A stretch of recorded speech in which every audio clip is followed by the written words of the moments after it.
Kalau si mayit dalam kehidupan di alam dunia, waktu yang singkat dia gunakan untuk bermanfaat, bekalnya dia banyak, dia tentu akan bisa menjawab pertanyaan munkar dan nakir. Setelah pertanyaan malaikat dijawab oleh si mayit dan benar, malaikat kemudian berseru kepada si mayit,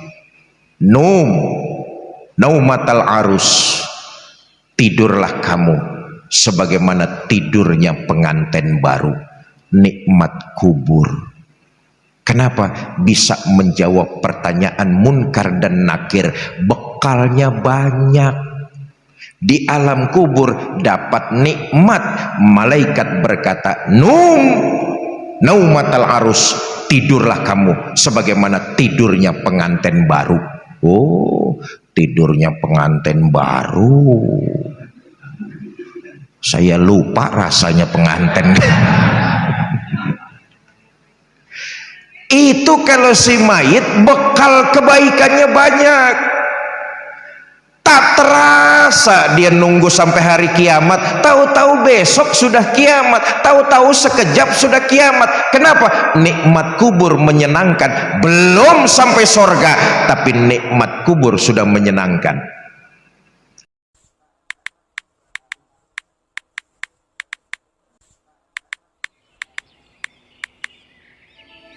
Assalamualaikum warahmatullahi wabarakatuh.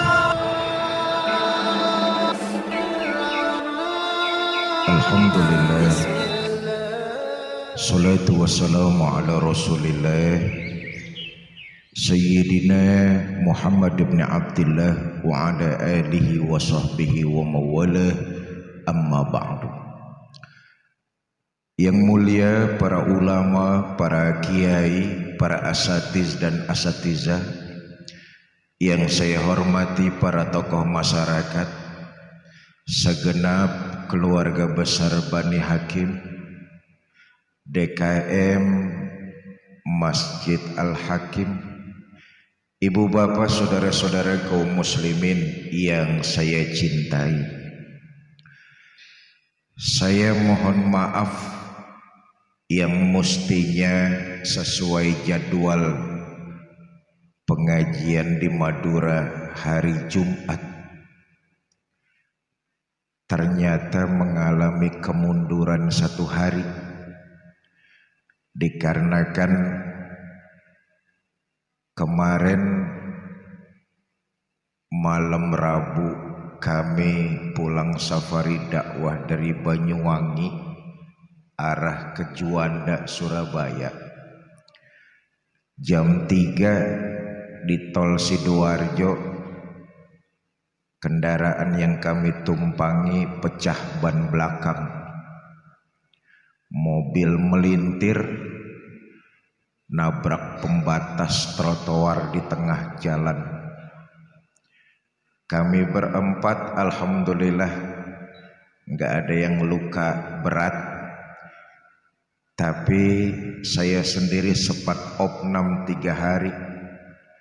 Semalam diperbolehkan pulang dari rumah sakit dan dokter menyatakan saya aman untuk berangkat dakwah ke Madura. Alhamdulillah, berkat izin Allah malam ini kita dapat bertemu dan berkumpul. Bapak Ibu saudara-saudara, manusia adalah makhluk yang fana. Semakin bertambah usia, semakin kurang kemampuan kita. Ada orang kecamatan kota makin tua makin lincah, ada nggak di sini? Sunatullah, makin tua makin bertambah umur makin kurang kemampuan kita. Betul apa tidak? Dan yang pasti Allah ciptakan manusia kita ini ada batasan dan sesuai dengan ukuran. Echo-nya matikan saja sound system, minta tolong nih. Cek, echo-nya dimatikan saja. Cek 1 2. Nah dah, makasih. Makasih Cong.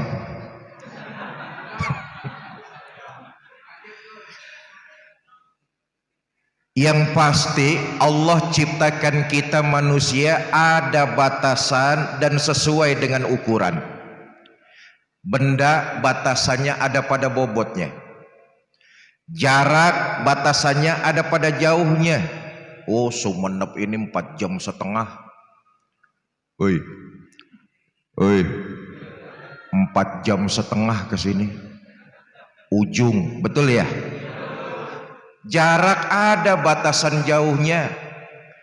Kerja ada batasan pensiunnya. Dan kita hidup di Madura, kita hidup di alam dunia, ada batasan akhir dari kehidupan kita. Saudara, yang gak percaya tentang akhirat bukan cuma zaman kita sekarang ini. Akhirat tuh bukan khurafat, alam kubur bukan tahayul. Yang gak percaya tentang alam kubur bukan di zaman kita saja. Oh, di zaman Nabi udah banyak yang gak percaya. Pernah Nabi lagi menceritakan alam kubur. Saudara-saudara, nanti di akhirat semua kita akan dibangkitkan, dimintakan pertanggungan jawab dari apa yang pernah kita kerjakan di alam dunia. Nabi pidato kayak begini nih, orang kafir Quraisy teprok tangan, nyela, bully, menghina. Menghina itu apa bahasa Maduranya? Nyale, nah, nyale,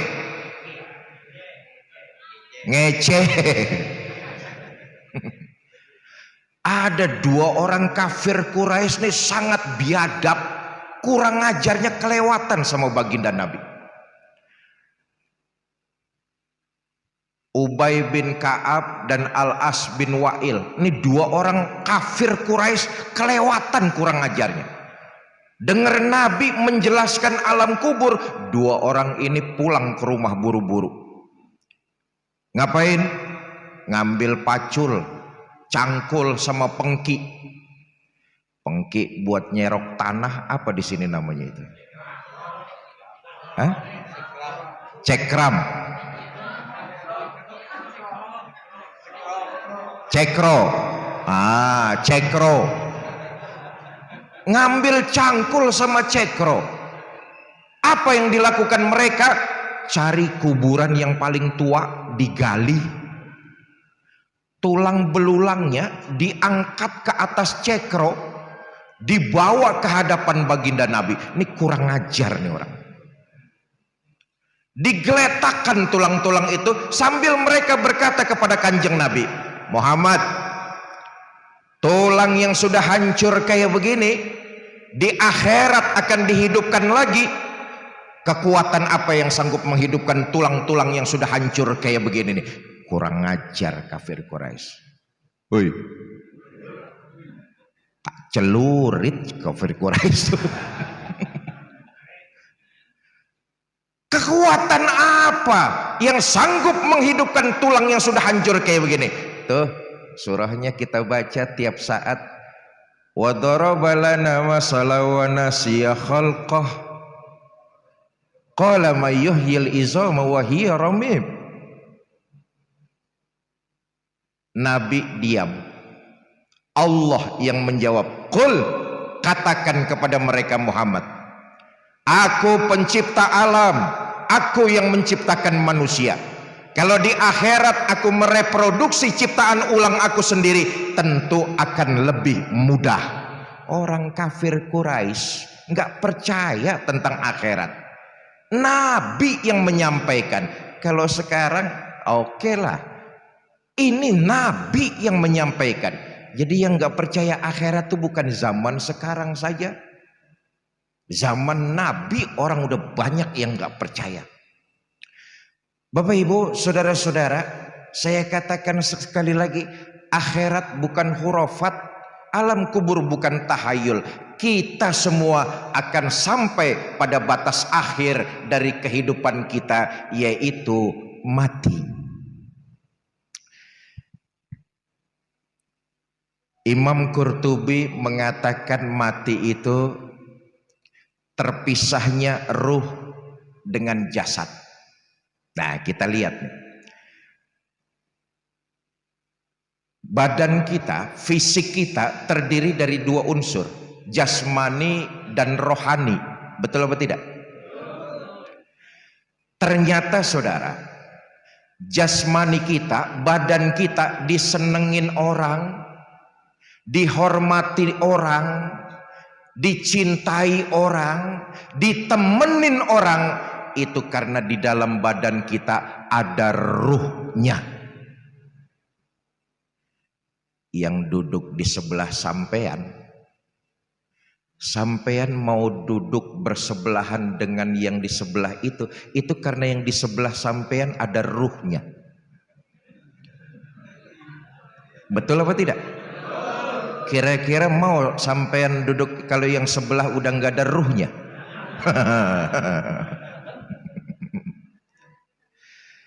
Berpisahnya ruh dengan badan. Imam Qurtubi itu,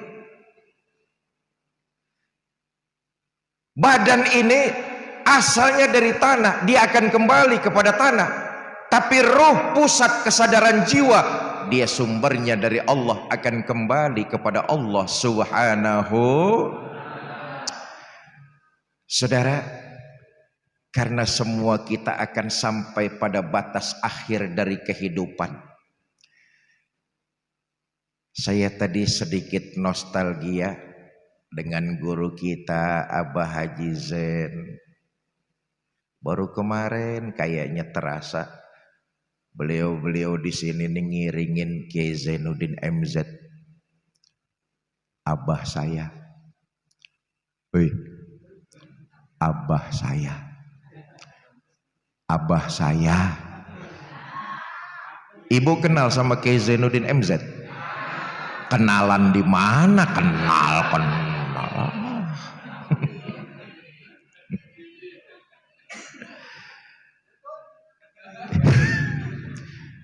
Kayaknya baru kemarin ada satu makalah begini. Innamal mar'u ahadisun ba'dahu. Orang tuh kalau sudah nggak ada, baru dia akan jadi cerita. Umumnya begitu tuh, kalau orangnya sudah nggak ada, baru jadi cerita. Syekhuna Khalil Bangkalan abadi sampai sekarang, kebaikannya masih diingat orang. Muridnya di mana-mana. Hadratus Syekh Hasyim Asy'ari, murid dari Syekhuna Khalil Bangkalan. Gus Dur, cucunya.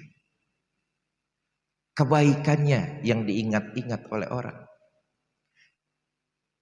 Termasuk juga Allah yarham guru kita Kiai Zainuddin MZ. Tadi diceritakan rasa-rasanya baru kemarin. Ngiter, Bangkalan, Pamekasan, Sumenep, Madura nih sudah jadi rumah kedua buat keluarga kami. Sering betul, waktu itu malah parah, belum ada Suramadu. Betul ya, penyeberangan masih ngantri pakai ferry. Sekarang sudah enak bablas. Rasa-rasanya baru kemarin. Innamal mar'u ahadisun ba'dahu. Orang tuh kalau udah nggak ada baru jadi cerita. Fakun hadisan hasanan liman wa'a. Maka jadilah cerita baik-baik buat orang yang akan kita tinggalkan. Muwakif Masjid Al-Hakim, keluarga besar Bani Hakim. Kebaikannya yang diingat-ingat, mewakafkan masjid ini untuk kepentingan umat. Ya Allah, jariah pahalanya nih luar biasa. Ini malam ini nih, muwakif nih, kebagian pahalanya loh.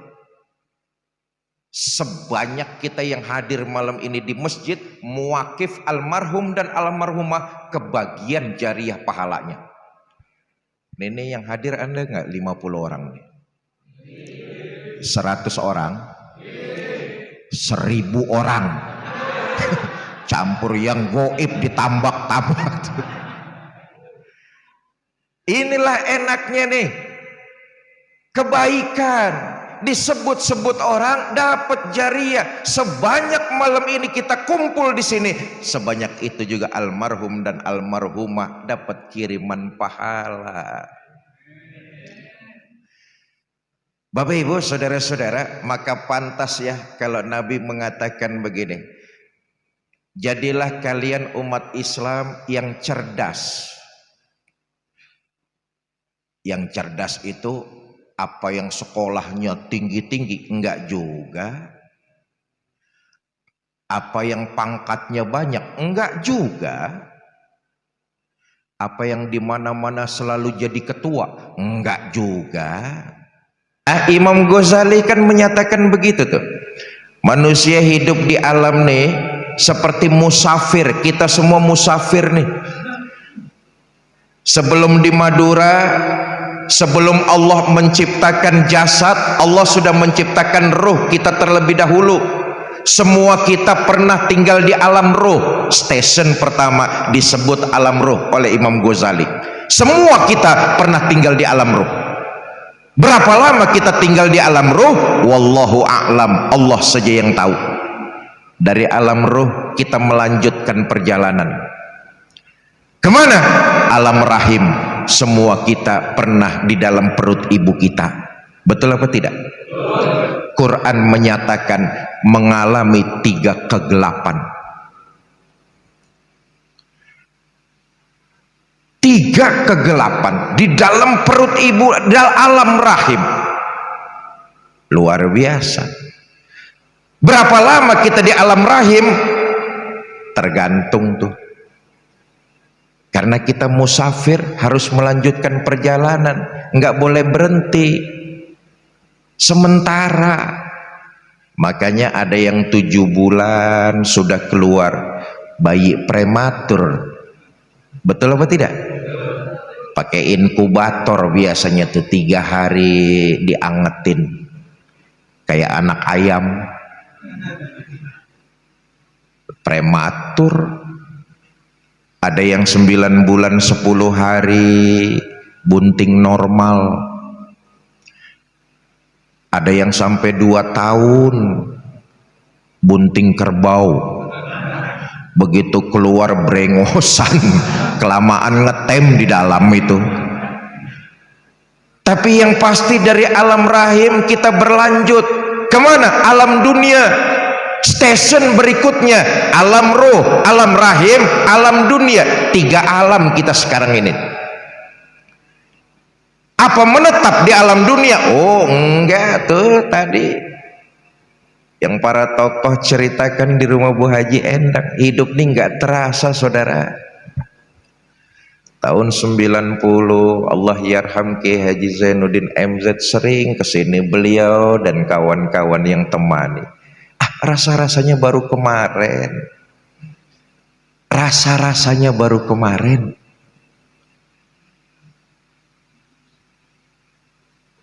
Sumenep saya masuk lagi ke sini, ya Allah perkembangannya luar biasa. Waktu ikut Abah datang ke sini masih sepi, tapi sekarang sudah menjelma menjadi perkotaan yang luar biasa. Nggak terasa, tahu-tahu, tahu-tahu. Begitulah perputaran waktu. Kayaknya masih kemarin teringat di memori kita. Ternyata sudah puluhan tahun. Hidup nih nggak terasa. Hidup nih begitu singkat. Perputaran waktu begitu cepat. Al waktu kasoib. Berjalannya waktu itu begitu cepat. Nggak bisa kita kembali lagi ke masa lalu. Sekali dia terlewat, menyesallah kita tanpa berbuat yang bermanfaat. Yang pasti di alam dunia kita nggak menetap, singkat. Berapa lama? Sesuai kontrak. Nih semua sesuai kontrak nih. Allah yarham Ki Haji Zainuddin MZ, beliau wafat umur 59 tahun. masih relatif muda, masih produktif. Benar apa yang Kanjeng Nabi peringatkan, di akhir zaman umur umatku tuh nggak akan jauh dari angka 60 sampai 70 tahun.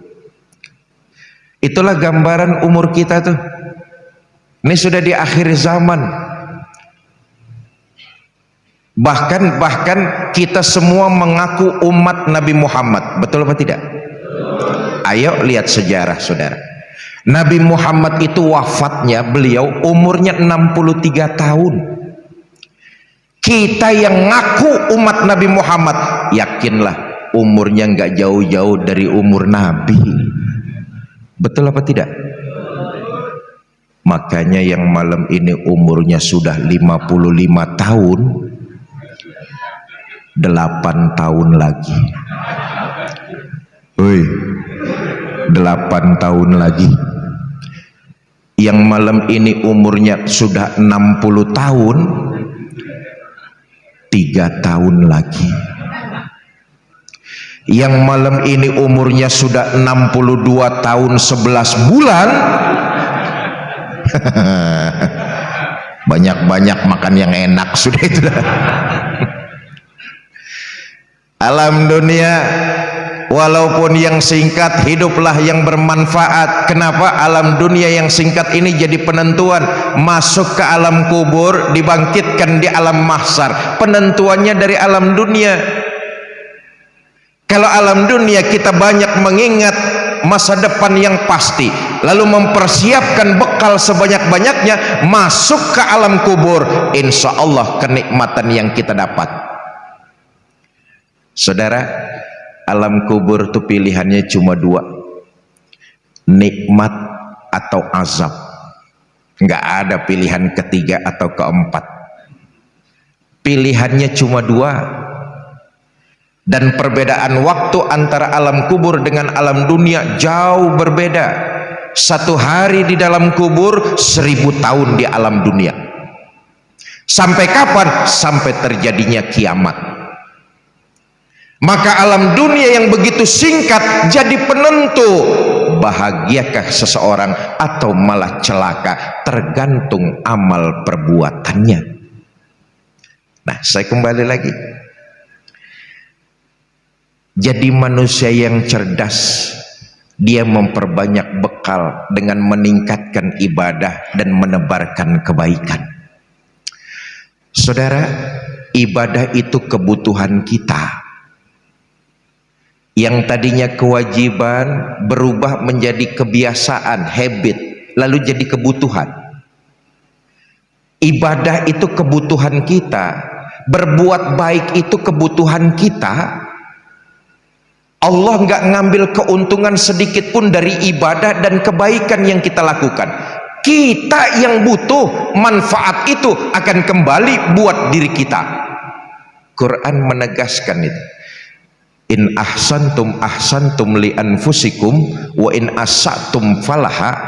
Kalau kamu berbuat baik, kebaikan itu akan kembali buat dirimu. Kalau kamu berbuat jahat, kejahatan itu akan menimpa dirimu sendiri. Artinya Allah enggak ngambil keuntungan sedikit pun dari ibadah dan kebaikan kita. Contoh. Nanti selesai pengajian, Bu Hajah Endang ngamplopin saya uang 5 juta. Contoh.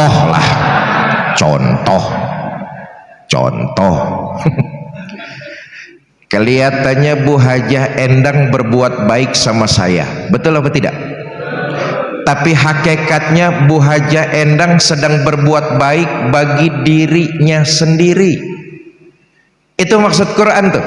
Kamu berbuat baik, kebaikan itu yang akan kamu terima. Kamu berbuat jahat, kejahatan kamu sendiri yang akan menimpa dirimu juga. Allah enggak mengambil keuntungan. Jangan dipikir semadura orang enggak ada yang sholat, Allah pensiun jadi Tuhan. Enggak. Jangan dipikir se-Jawa Timur orang gak ada yang sedekah Allah bangkrut jadi Tuhan. Enggak, kita yang butuh ibadah, kita yang butuh kebaikan. Kenapa? Itu bekal perjalanan kita masuk ke alam kubur. Allahu Akbar. Saudara, alam kubur saya sudah katakan, satu hari di situ 1000 tahun di alam dunia.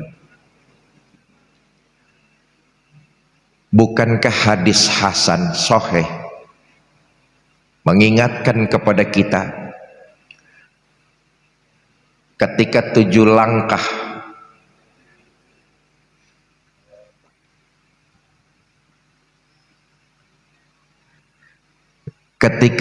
langkah pengantar itu kembali, datang 2 malaikat menanyakan si mayit, Munkar dan Nakir, man rabbuka wa man nabiyuka wa ma imamuka, dan seterusnya. Kalau si mayit dalam kehidupan di alam dunia, waktu yang singkat dia gunakan untuk bermanfaat, bekalnya dia banyak, dia tentu akan bisa menjawab pertanyaan Munkar dan Nakir. Setelah pertanyaan malaikat dijawab oleh si mayit dan benar, malaikat kemudian berseru kepada si mayit, naumatal arus, tidurlah kamu sebagaimana tidurnya pengantin baru. Nikmat kubur. Kenapa bisa menjawab pertanyaan Munkar dan Nakir? Bekalnya banyak. Di alam kubur dapat nikmat. Malaikat berkata, naumatal arus, tidurlah kamu sebagaimana tidurnya pengantin baru. Oh, tidurnya pengantin baru. Saya lupa rasanya pengantin. Itu kalau si mayit bekal kebaikannya banyak. Tak terasa dia nunggu sampai hari kiamat, tahu-tahu besok sudah kiamat, tahu-tahu sekejap sudah kiamat. Kenapa? Nikmat kubur menyenangkan. Belum sampai sorga, tapi nikmat kubur sudah menyenangkan. Bayangkan kalau si mayit di alam dunia Bromo corah, preman, bajingan, tengik. Ditanya Munkar dan Nakir nggak menjawab, nggak ngerti, nggak tahu. Sejak saat itulah sampai datangnya kiamat mengalami azab. Nauzubillah min. Nah, karena itu bekal kita dalam kehidupan yang singkat ini harus terus kita perbanyak. Lagi-lagi bukan menggembirakan Allah, bukan menyenangkan Allah, tapi manfaatnya akan kembali buat diri kita. Lihatlah sejarah manusia yang maksum, terbebas dari salah dan dosa adalah baginda kita Nabi besar Muhammad sallallahu alaihi wasallam. Betul apa tidak? Liyaghfirallahu ma taqaddama min zambika wa ma ta'akhkhar. Muhammad, dosamu yang lalu, yang sekarang atau yang akan datang kalau memang ada, semuanya sudah mendapat jaminan ampun dari Allah. Dosanya sudah mendapat jaminan ampun. Sejarah kita baca tuh, Nabi ibadahnya dan menebarkan kebaikannya makin semangat setiap saat. Allahumma sholli wa sallim wa barik alaihi. Ibadah dan menebarkan kebaikan makin semangat setiap saat. Ibadahnya luar biasa. Nggak ada manusia, nggak ada umat Islam yang mengalahkan ibadah baginda Nabi. Nggak ada. Sholatnya misal, ya Allah, sejarah tuh mencatat kok, Nabi itu di keheningan malam, sepertiga malam yang akhir, ketika orang masih berselimut, enak-enaknya tidur di kasur, Nabi sudah berdiri meluruskan sendi-sendi kaki, tegap berdiri untuk melaksanakan sholat tahajud. Dosanya sudah mendapat jaminan ampun, tapi ibadah sholat tahajud kakinya bengkak karena rajin ruku dan sujud. Saya juga tahu yang datang ada juga yang kakinya bengkak di sini nih ya. Asam urat. Dosanya sudah dapat jaminan ampun, tapi ibadahnya luar biasa. Sayyidah Aisyah radhiyallahu anha, istri baginda Nabi, menceritakan tentang sholat suaminya. Allahumma sholli wa sallim mubarik alaih. Kata Sayyidah Aisyah, satu malam selesai sholat isya, saya siap-siap mau tidur. Saya lihat suami saya, Rasulullah Shallallahu Alaihi Wasallam. Saya lihat suami saya lagi sholat, saya pun tidur. Tengah malam saya terbangun, saya lihat suami saya masih sholat juga, saya tidur lagi. Sepertiga malam yang akhir saya terbangun, saya lihat suami saya masih sholat juga. Dosanya sudah mendapat jaminan ampun. Istrinya bangun tengah malam, dilihat suaminya lagi sholat. Istrinya bangun sepertiga malam yang akhir, dilihat suaminya masih sholat juga. Bu,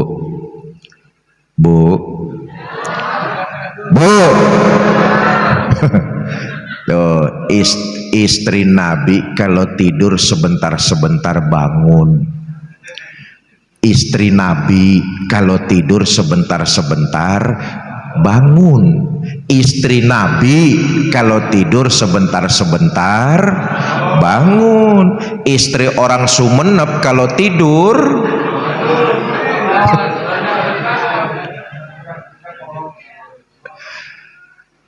kata Sayyidah Aisyah, saya tungguin suami saya sholat. Selesai sholat saya hampiri, saya tanya, Bang, ada apa yang? Oh, jangan cie-cie. Saudara, ayo lihat lagi sejarah. Nah, ini pelajaran buat kita suami. Nabi itu Sayyidul Mursalin, Khotamun Nabiyyin, penghulu para nabi dan rasul. Tapi manggil istri, panggilannya hebat, Pak. Mesra, romantis, luar biasa lembut. Apa panggilan beliau buat istrinya? Ya Humaira, hai yang kemerah-merahan. Ngajarin kita nih suami, Pak.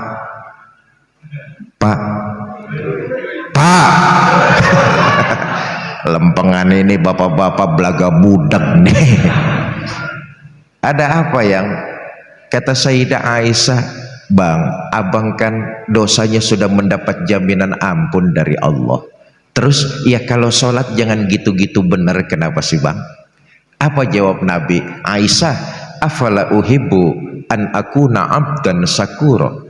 Kamu pikir saya nggak senang? Oleh Allah saya mendapat gelar hamba yang bersyukur. Makin diampuni dosa saya, makin saya bersyukur kepada Allah. Makin diampuni kesalahan saya, sujud dan ibadah saya makin saya tingkatkan. Makanya lihat lagi sejarah manusia yang sukses dunia dan akhirat dalam waktu yang sekejap, 23 tahun saja, adalah junjungan kita baginda Nabi besar Muhammad sallallahu alaihi wasallam. Kenapa? Semangat meningkatkan ibadah dan tebarkan kebaikan. Karena itu jadi bekal perjalanan kita di alam berikutnya. Saudara, menebarkan kebaikan, saya hafal betul lah karakter orang Madura. Saya secara sanad saya juga terpaut dengan kultur Madura. Saya mondok di pesantren Tebuireng.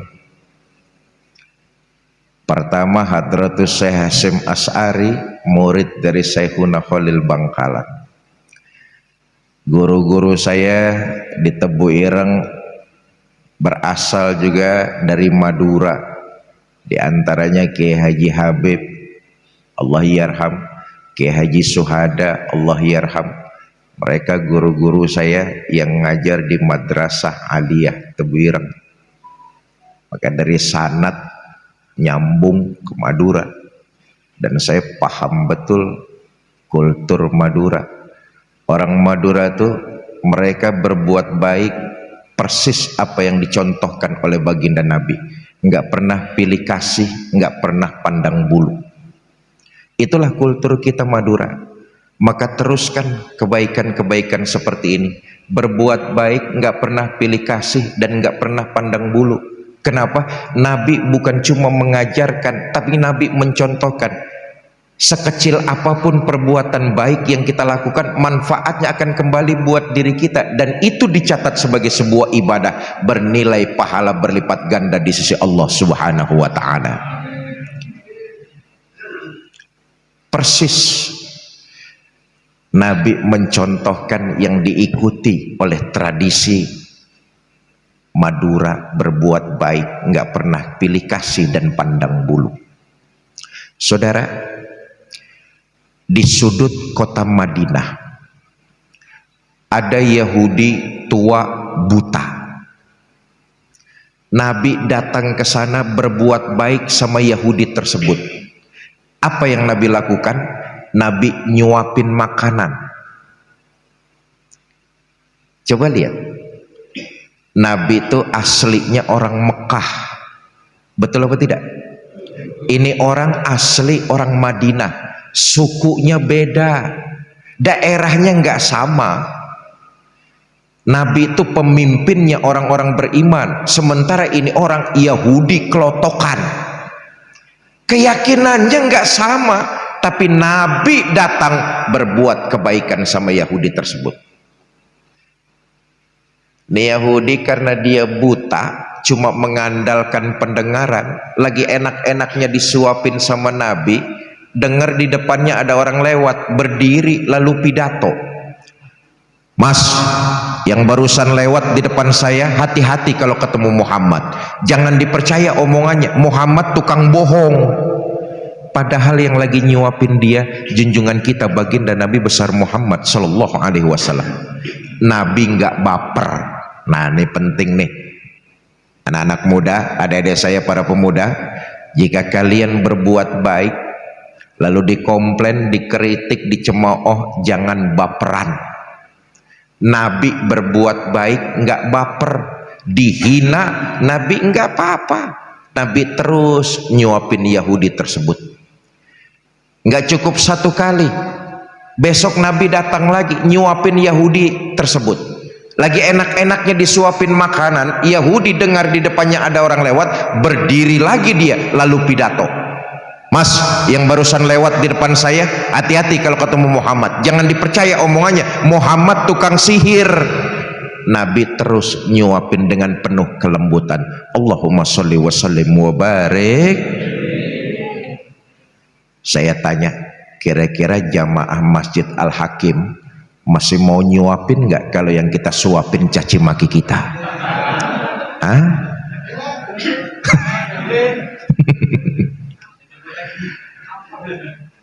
Bapak Ibu, saudara-saudara kaum muslimin yang saya cintai. Nah, saya kembali, kita akan sampai pada batas akhir dari kehidupan. Jadilah cerita yang baik-baik buat mereka yang akan kita tinggalkan. Harimau mati meninggalkan belang, gajah mati meninggalkan gading, dan kita pergi ke alam, dari alam dunia meninggalkan kenangan yang baik, memperbanyak bekal dan meningkatkan kualitas ibadah, karena manfaatnya akan kembali buat diri kita sendiri. Bapak Ibu saudara-saudara, mau memperbanyak bekal? Ya, yang jawab 30 orang. Saudara, bekal kita bukan uang, bekal kita bukan harta, bukan kemewahan dunia, itu semu. Tapi bekal kita adalah perbuatan-perbuatan yang kita lakukan di alam dunia, dan itu yang pernah dipesankan oleh baginda Nabi. Nih maaf, nih yang hadir nih calon-calon jenazah semua ini, betul ya? Kata Nabi, nanti kalau sudah sampai waktunya, datang malaikat maut menjemput, terpisah ruh dengan jasad, terbujur kaku jasad kita tuh. Imam Qurtubi yang tadi saya sampaikan, terbujur kaku jasad kita, datang orang, datang keluarga, diurusin jasad kita, betul apa tidak? Dimandikan, dikafani, disolatkan di Masjid Al-Hakim, dimasukkan ke dalam kendaraan yang paling serem, namanya keranda jenazah. Siapa yang naik kendaraan itu pasti mati, betul? Selesai disolatkan, diusung keranda jenazah kita itu, bismillah wa ala millati rasulillah la ilaha illallah. Kemana cong? Pindah. Oi, pindah. Betul apa tidak?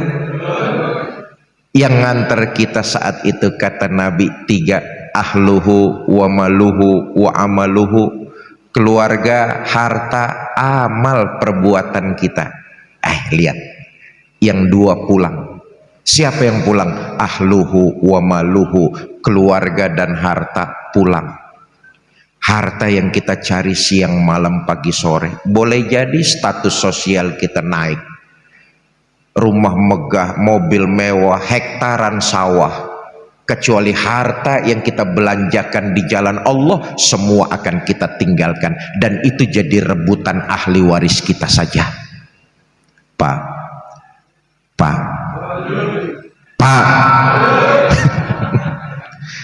kalau bapak-bapak meninggal, hartanya itu buat ahli waris, betul apa tidak?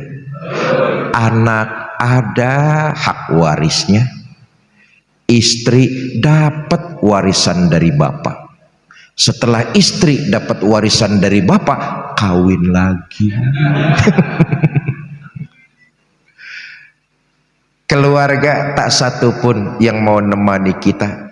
Berarti yang nemenin kita amal perbuatan yang ketika hidup di alam dunia itu yang kita lakukan. Yang baik dan yang buruk harus kita pertanggungjawabkan di hadapan Allah Subhanahu wa taala. Bapak Ibu saudara-saudara, mau memperbanyak bekal? Mau memperbanyak ibadah? Nah, saya tes malam ini bersama dengan saya. Saudara-saudara, mau ikut bersedekah? Bawa uang berapa? 5.000. Masuk kebun binatang saja tiketnya sudah 50.000. Itu lihat monyet, masa lihat Fikri Zainuddin MZ 5.000. Mahalan lihat monyet ketimbang lihat saya itu.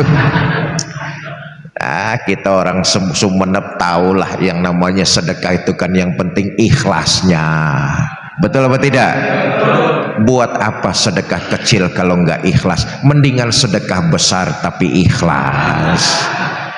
Nah, nih saudara, lihat lagi manfaatnya. Kata Nabi, terangi alam kuburmu. Dengan apa ya Rasul? Kami terangi alam kubur. Sedekah yang waktu kamu lakukan di alam dunia, itu jadi lentera, itu jadi pelita, itu jadi cahaya yang menerangi alam kuburmu. Sedekah itu manfaatnya buat menyenangkan Allah atau buat diri kita? Dia jadi pelita, dia jadi lentera, dia jadi cahaya yang menerangi kuburan kita. Ustadz, saya sedekah 1 juta Ustadz. Cahaya kuburnya terang, lampu neon. Ustadz, saya 100.000 Ustadz, patromak. Ustadz, saya sedekah 10.000 Ustadz, lilin. Nah, lilin. Ustadz, saya 5.000 Ustadz, pentol korek, remeng-remeng masih kelihatan lumayan. manfaat itu akan kembali buat diri kita. Nah, nanti teman-teman akan mengitarkan kotak-kotak amal, ibu bapak diisi seikhlasnya. Mana petugas sudah siap? Dimulai dari saya dulu sini. Mana petugas? Sallallahu ala Muhammad, sallallahu alaihi wasallam, sallallahu ala Muhammad, sallallahu alaihi wasallam. Ya habibi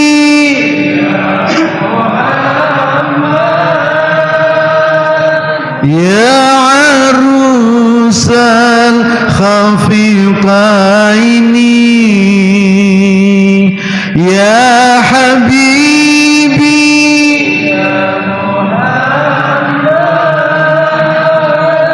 ya arusal khafiqaini, ya muayyad ya mumajjad, ya imam al-qiblataini, sallallahu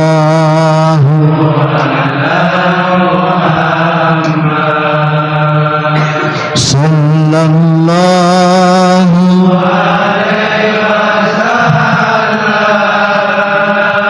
sallallahu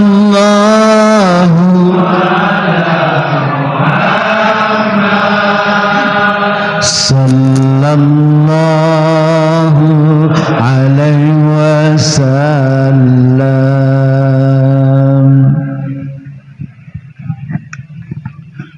Bapak Ibu, saudara-saudara kaum muslimin yang saya cintai, malam ini malam pertama saya di Sumeneb.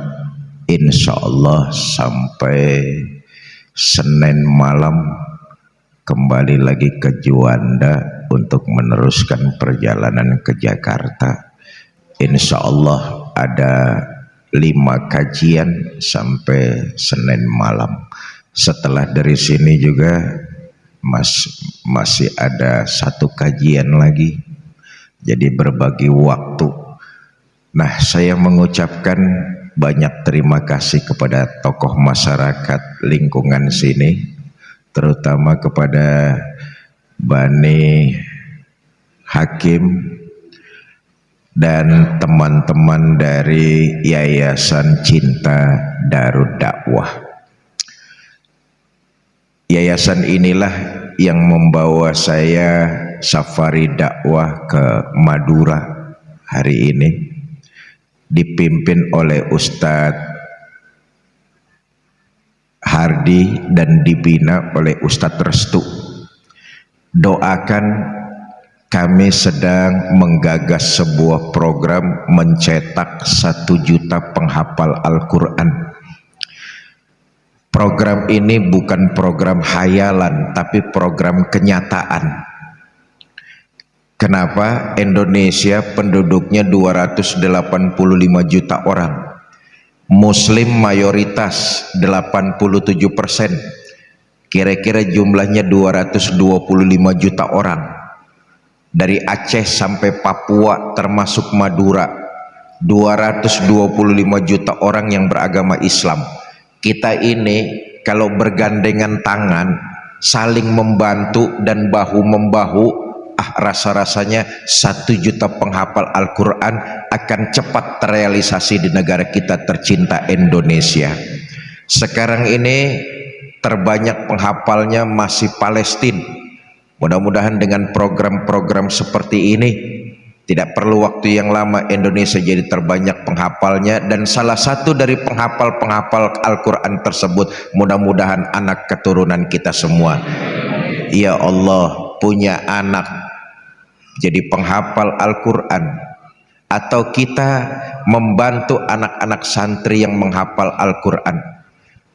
Tiap huruf yang keluar dari mereka untuk murojaah, walaupun kita sudah berkalang di dalam tanah, huruf-huruf itu jadi jariah pahala buat kita yang mengalir terus menerus. Inilah enaknya mencari bekal dengan berbagai macam kebaikan yang kita sanggup. Nah, sekelumit nanti tentang program ini akan disampaikan oleh Ustadz Restu, mengajak kepada kita semua jamaah Masjid Bani Hakim, Masjid Al-Hakim, untuk ikut berkontribusi dalam penggalangan mencetak 1 juta penghafal Al-Quran. Saya titip pesan, nanti kalau jamaah ada yang ingin ikut berinfak dan bersedekah, niatkan pahala sedekahnya buat keluarga tercinta yang sudah meninggal dunia. Semua kita punya keluarga, semua kita punya orang tua.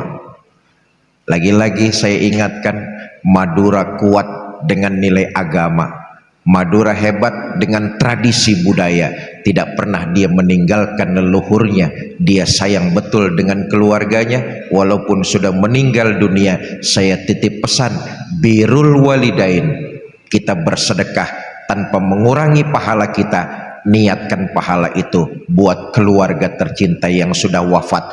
Mudah-mudahan jadi wasilah terbukanya pintu rahmat Allah. Keluarga kita, kuburnya Allah jadikan rodha min riyadil jannah. Kepada Ustadz Restu, waktu dan tempat saya persilakan.